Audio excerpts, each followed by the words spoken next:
Hi, everybody. We are so excited to be here with Ashley Cameron, Yay. Love and Cookies Extraordinaire. This is episode 14, right? 14, you guys. Episode 14 of Mindfully Austin. So, as you know, we love to help share businesses and entrepreneurs that have an intention of uplifting humanity through their work. And we got the pleasure of meeting Ashley at a women's social collective several months ago. I don't know when that was, last year sometime. Mm-hmm. And when we heard her story, we were just like, oh my gosh, this is incredible. We have to get her on. I immediately fell in love with her when Yeah. we saw her. Thank you. It's like, I want to be your friend. She did. We are friends. So I'm so excited. I mean, this is the thing that motivates us to do this. So we're in Lakeway Village. We're right next to Cafe Lago and Lakeway Stitch Gallery. And you might just see a cookie shop and think, oh, how nice, somebody opened a cookie shop. But you might never know the really cool story behind that cookie shop and how it's for the greater good. So, you know, just we love supporting businesses that are really, truly making a difference in the world. So thank you so much, Ashley. Yeah, well, thank you for having me. For doing this Yes, with I'm us. so happy to be here, so We're thank so you. happy. So tell us how you got started. I absolutely love this story. So my background actually is as a registered nurse. So I used to deliver babies at Texas Children's Hospital for about 4 years until I became a mom. And then I took a break when my oldest son was born. And then we had 3 babies in 3 years, so I was needed a lot more at home than I was anywhere else. And when my oldest son, I've always had a passion for cooking and baking at home. I grew up on a farm in New Mexico, so cooking and baking with my mom and grandma were always like a big part of just our life. When my oldest son was 5, he was diagnosed with an acquired heart condition called Kawasaki Disease that required some hospitalizations and long-term treatment. And every time we would go through one of those things, we would come home and bake cookies together. It was our thing. And so we started trying all sorts of funny things to put in cookies and what would work and what would not. Some were wonderful, some were terrible. Don't recommend putting gummy bears into a cookie. It does not turn out well. But it was fun. It was I'm sure. super fun, but you end up with a pile of mush, colorful, yes, instead of an actual cookie. But then my husband, I think that encouraged me to maybe put myself out there a little more and try selling him out of the house. So I did. And I think that experience was very therapeutic for both myself and my son for what we had been through. It was a little bit of a unique outlet, if you will. Yeah. And so I put myself out there and started selling him out of my house. And within 6 months, I had a small commercial mixer on my kitchen counter because I had broke about 4 KitchenAids trying to keep up with the heavy viscosity of the dough. And so we got to that point where the house was just covered in cookies and it was too much with the kids running around and I needed a dedicated space. And so we kind of decided that it was time to take that leap of faith, and we found this location over here in Lakeway and the rent was right, and we had developed kind of a grander vision of what that could look like, and so here we are. Wow. Yeah. You know, through this journey about how my son got sick and whatnot, we also became very involved with the Kawasaki Kids Foundation on a national level. They're a nationwide philanthropy, and so Kawasaki disease the long-term consequences of it can be prevented if it's diagnosed early and treated when the child is in an acute phase.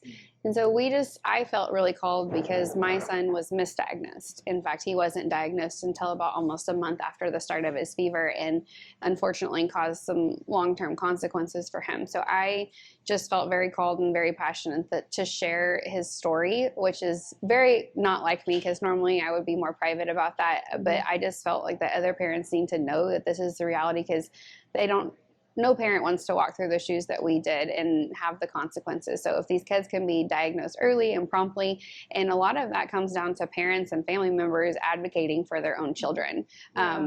Doctors and nurses, I was one of them, right? We're human, things get overlooked, but if you can educate other people about it, then we can help maybe save another child along the way.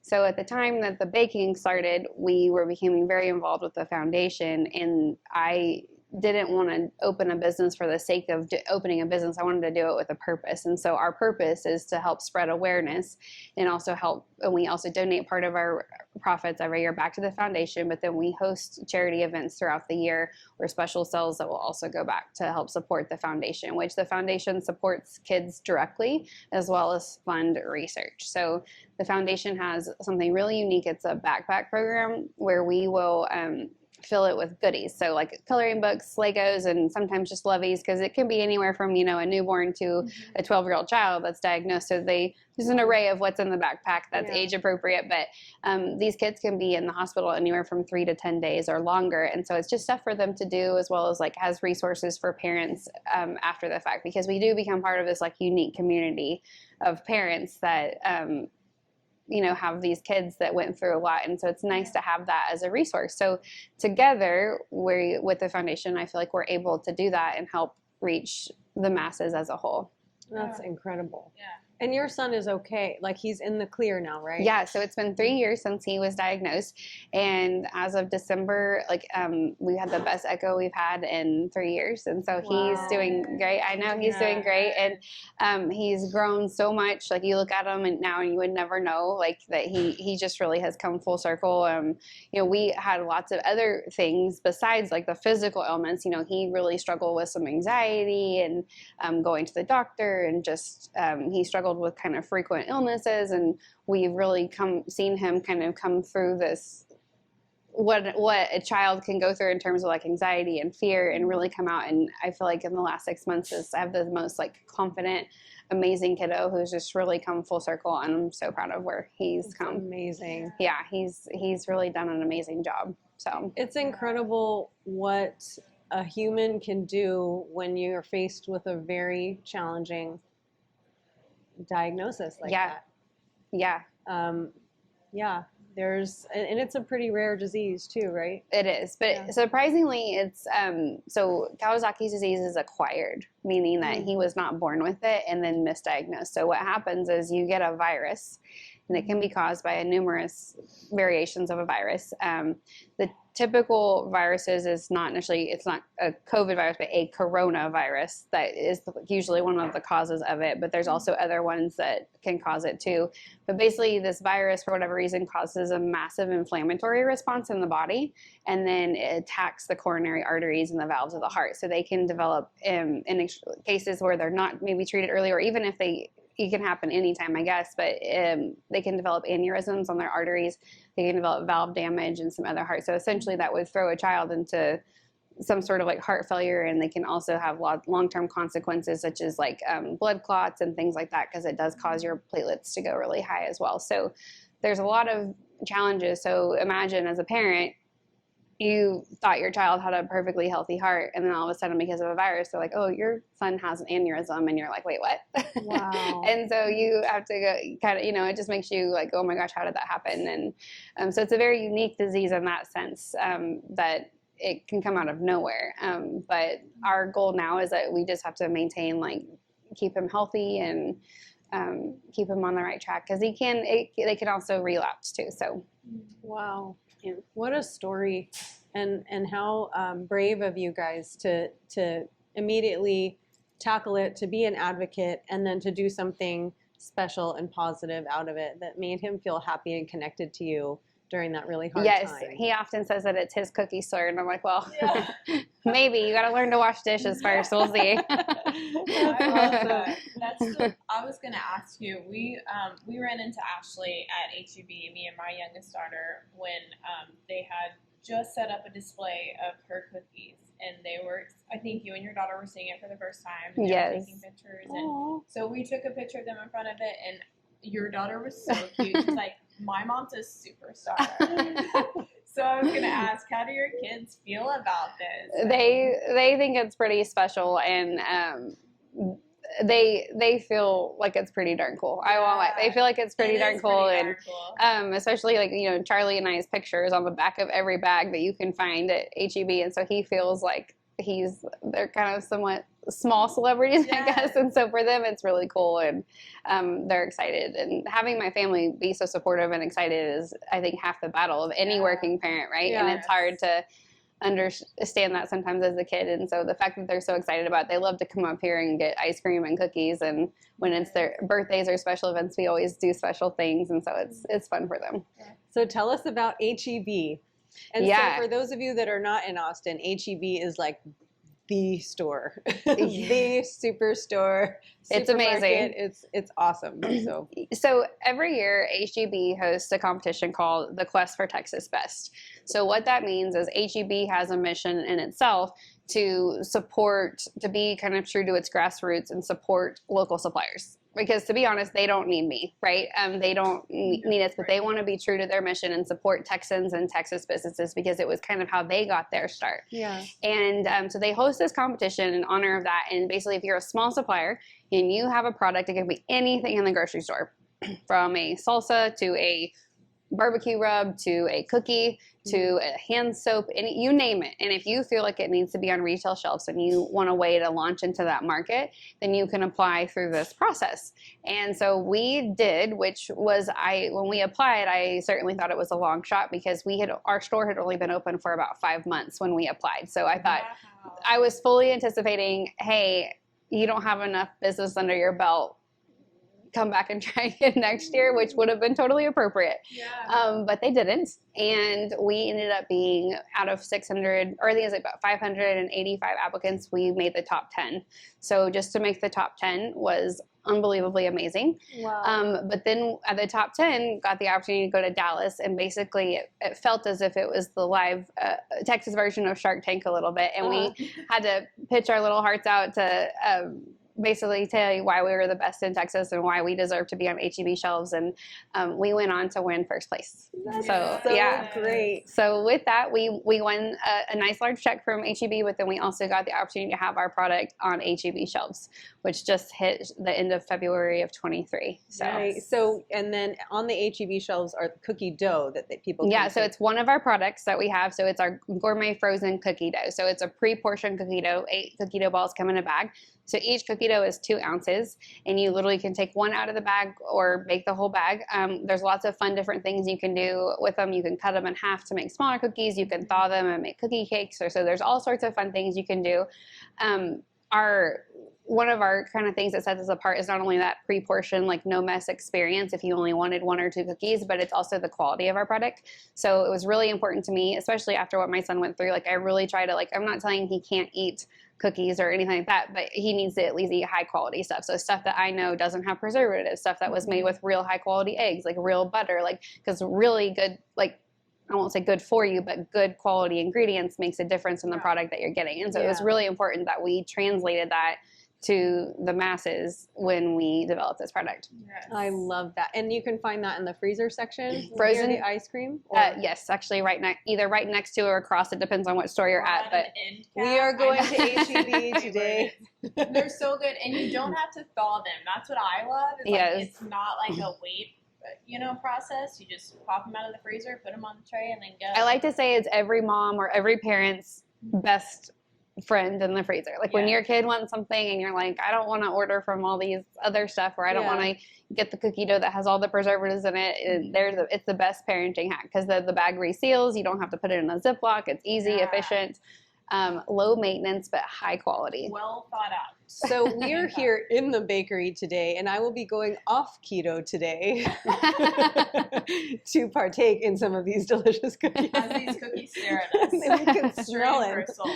It smells so good in here, you guys. It's hard to keep your hands off of. Trust me, I'm here every day. Yeah. Another question that we like to ask is, so you are a busy momtrepreneur. Is that how you say it? Momtrepreneur.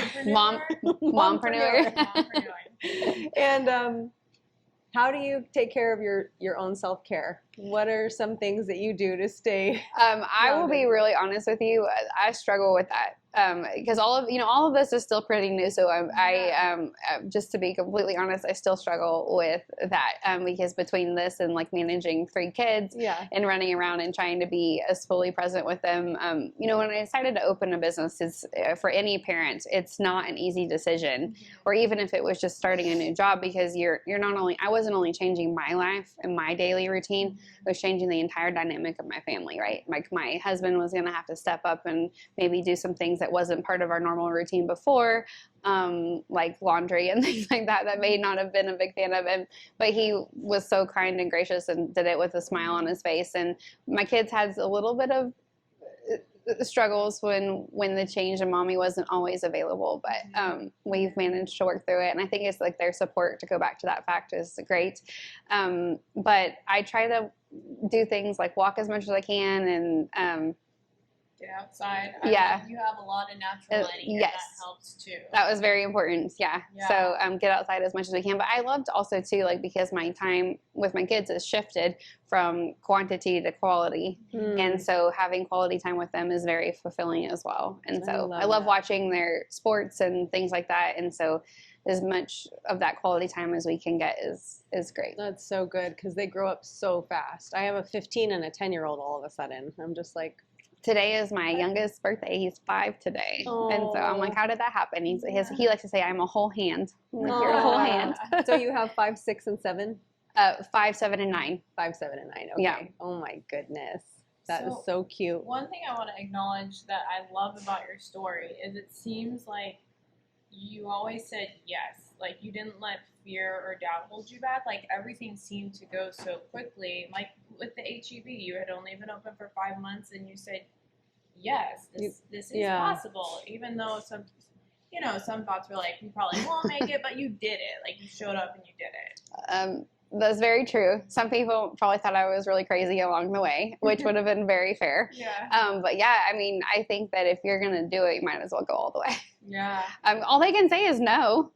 Right. Go And then big or go home. you shift gears. Like you, all you can say is no. And then, but what's funny on that point is that sometimes, we've been on this rocket ship ride, and all of a sudden that rocket ship is kind of starting to come back down. And so I've been having to say no a little bit more because of what's in the best interest of the business or the best interest of growth.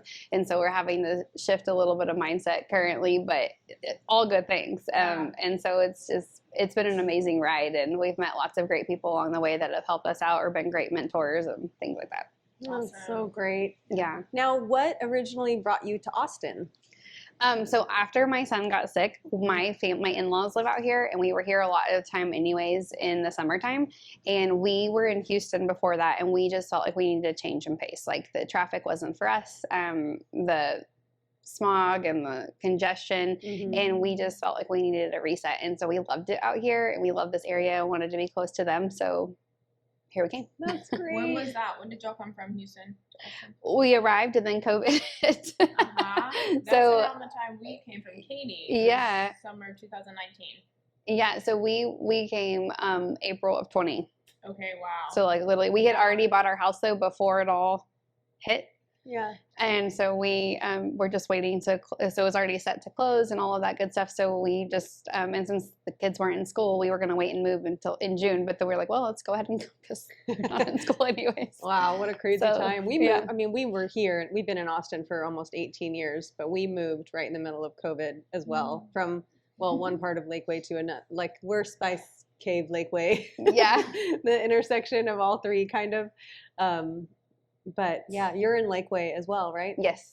Yep. Yeah, So and we you've live lived in here, our Lakeway. business here. We lived here at the same place the whole time. So Yay. we love it. We love being part of this community, and our community is one of the things I think I love most about my job is that we not only do people come in and support us like with buying goodies and things like that, but just like the outreach and the way that we're able to do things to support our schools and all of that good stuff really just kind of fills my cup and feeling like we're tied to lots of people, and that's really special. Yeah. It's so amazing that we can have this tight-knit community out here and almost like a small town feel just 30 minutes outside of Austin.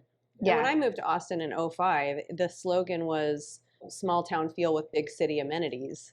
Yeah. And now it just feels like a big city. Yeah. I mean, a little less than Houston or Los Angeles, but it still feels really big. Yeah, it I does. drive 30 minutes into town and all of a sudden I'm like, oh yeah, we are in Austin now.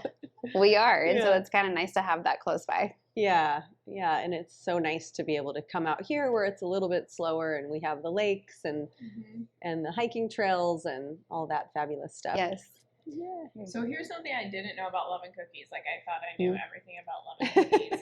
But someone told me recently that y'all's cinnamon rolls are like a big deal. They're a huge deal. Yeah, like people will because like they literally, when I say huge, they're hours. literally like the size of your face. Yes, they have caught on. It was something new that we wanted to add to our menu because again, it was something that I made them all the time at the holidays with my mom and stuff, and I love them because they're like very special to me, but they're delicious. And so we thought on Saturday mornings it would be something fun to do. So we only make them on Saturday mornings, and it's the only day they're available. But I will say that we have something big coming with those that will change that a little bit. And they're delicious and amazing. They're literally the size of your face, so you can split them up. But they're Texas size. Megan's gonna have to wait until tomorrow, I think. She's a little bit upset. Megan wanted her cinnamon roll right now. Sorry. So cool. Do you have a mission statement, or like what is your why and what makes you show up to work every day? I know you kind of gone over a lot of that with how you got started. I like to say sometimes that, like, you know, like Love and Cookies is the sweet and sour and everything in between. And so because like we're sharing the essence of Love and Cookies with like our fellow community and hopefully the rest of Texas, and we would love one day maybe if it could even go national, but to bring like the joy, the love and comfort that I felt with my son into everybody else's home is something that's like truly magical, because I feel like that when you bake cookies together with your child or even your family, like that those are memory makers, right? And so if we can be part of those memories with people, then that's pretty darn special. To go back on my like the experience as like a nurse though, like, and I feel like they tie together, is that there's very few momentous occasions in people's lives, right? Maybe your wedding day, graduation from a college or high school, but then also the birth of your child, right? And so as a nurse, when I was doing that, to be able to be by so many women's side when they're in that change or phase of life is really special. It really was. And I got to meet people from all walks of life and all experiences. So if you can, certainly it's not on that same grandeur of scale, but if you can translate that into the experience with somebody's cooking or baking with their family, then that's the idea, right? That you can create that same momentous feeling, and that those children one day will look back and say, remember when we used to bake those cookies with mom or grandma or dad, and it was super special. And so ideally that would be the goal. Yeah. You know what's so cool, Ashley? I don't think we put this together when we met, because it was like there was so much going on. So, you know, I used to be a yoga teacher, and I loved yoga. I love yoga still, but my specialty was prenatal and postnatal yoga. Oh my gosh. Okay. And so, and it's funny because, like, you wouldn't think nurse translates to cookie baker. Absolutely or not. You wouldn't think prenatal yoga teacher really feels a connection with buying and selling real estate. Yeah. You know? But it's so funny that that's what connects it for you, and that's totally what connects it for me. It was working with those moms throughout their entire pregnancies up until the end, and then for me, I had to say goodbye when they had their baby, and then I'd get to see them again at 6 weeks for postnatal, and then they'd stay with me until their babies were about 2. And these relationships were so very special. And then I'd have some moms come back for second and third children. So it was always, and my favorite thing, which is why actually what helped fuel this Coffee and Connections that we do, is every time before class we would sit in a circle and everyone would go around and share. I'd invite a question that was like community building focused, and everyone would share a little something and share like how far along they were and any ailments that were going on. And so you were always supporting people through a big transition in life, whether they were welcoming their first child, and that was a huge transition, or you know how big of a transition it is when you go from 1 to 2, or from 2 to 3, you know. So helping people through these big transitions in life is special. That's the thing that made me want to do this. I always loved houses, and there's so many real estate agents out there that can do a great job and do transactions. But for me, it's about like really supporting people through that transition in life.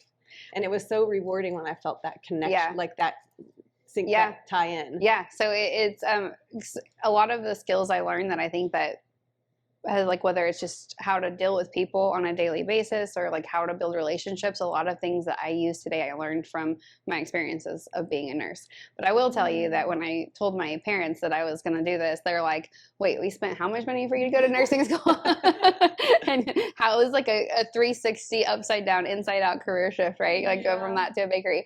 But luckily, like they were awesome and super supportive of it. But I understand their points. But I think that one of the things I love to tell either other moms or whether they're older, younger, or young women, like just because you start out in one direction does not mean that's what you have to stick with. Like, because I think a lot of times we might be scared to shift gears or scared to try something new because it is scary. It is scary to put yourself out there and put everything you got on the line and in your world say yes a lot because it's a lot easier to say no. And so you never know what can happen.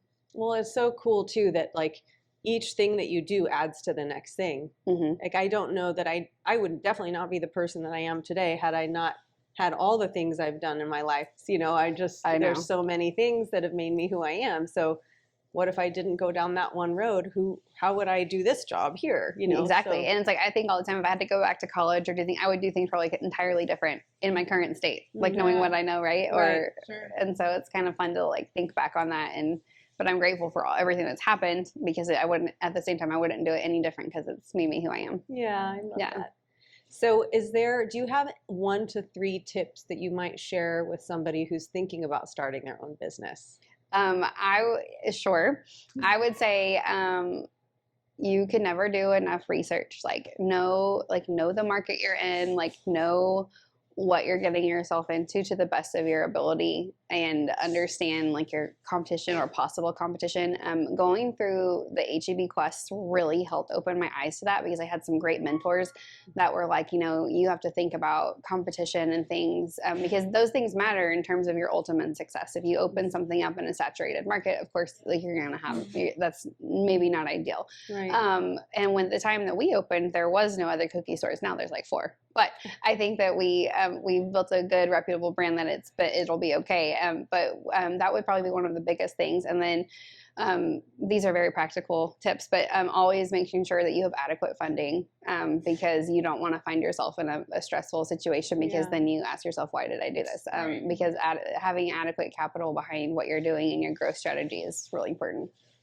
Such good tips. Yes. I love that. Thank you so much. It might be very practical, but practical is good. How do you hope to change the world and uplift humanity through your work? Well, I think we touched on that a little bit by being able to like share the essence of what love and cookies is, which is what I share with my family. And I think that by being able to kind of infiltrate that into everybody's home with our product as one cookie at a time, right?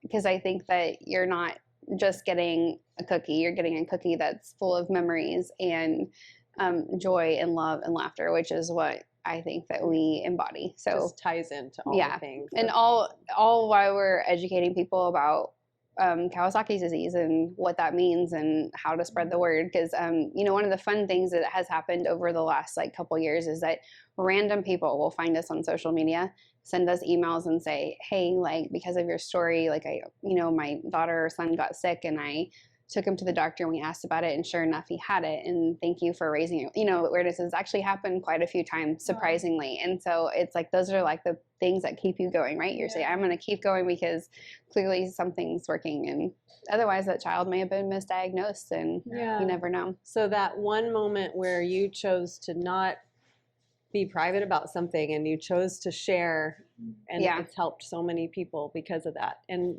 look what you've created. I'm so excited. I don't know about so many people, but I would like to think so. But it's been, because it goes against my natural desire, which is to probably keep things a little bit more close to the vest. But I think we have a rare disease in our family. My dad had Huntington's disease and my sister also has it. So it's really hard. And these are big family things. And so sometimes you just want to deal with that on your own, but I've done a lot of sharing and supporting, and I think it's really healing to also do that. Yeah, well, that's where support groups are really important too, and I think also just your mindset of that these things do not define us. Yes, and so I think that if you can kind of help teach that there's with support and other things, that's a great way to help, not only cope, but also, you know, That's so important. help I'm you so move happy forward. You said Yeah. that. Yeah. Yeah. That was when my dad was in his final stages. I would tell him, you know, I see you as the person that you were without this disease. So just know that you're always going to be seen like that. And that really helped him. So I Yeah. love that it does not define you, and putting it out there to the community. So thank you. Yeah.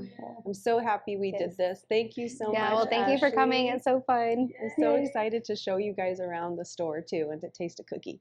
Yeah. Yes. Thank you. And cinnamon rolls tomorrow. Yeah. Dang it.